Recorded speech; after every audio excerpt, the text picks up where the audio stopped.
जातीयवादातून नांदेडमध्ये सक्षम ताटे या 20 वर्षीय तरुणाची अत्यंत निर्घृणपणे झालेली हत्या आणि त्याच्या हत्येनंतर त्याच्या प्रेयसीनं त्याच्याच मृतदेहाशी केलेलं लग्न हे प्रकरण राज्यात प्रचंड तापले।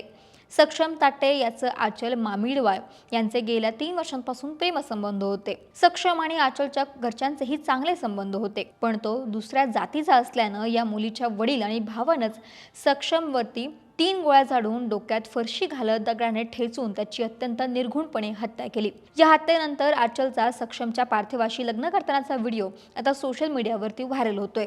माहितीनुसार सक्षम आणि मामिडवार दोघेही गुन्हेगारी पार्श्वभूमीचे होते। सक्षम काही दिवसांपूर्वीच तुरुंगातून सुटून आला होता। त्याच्यावरती एमपीडीची कारवाई करण्यात आली होती, पण महत्त्वाचं म्हणजे ही कारवाई आचलनं दाखल केलेल्या गुन्ह्यात करण्यात आली होती। आणि महत्त्वाचं म्हणजे सक्षमची जी ही हत्या झाली त्या हत्येसाठी एका पोलीस कर्मचाऱ्यानेच आचलच्या भावाला डिवचल्याचंही समोर आले। हे प्रकरण नेमकं काय होतं, त्यावेळी नेमकं काय घडलं होतं?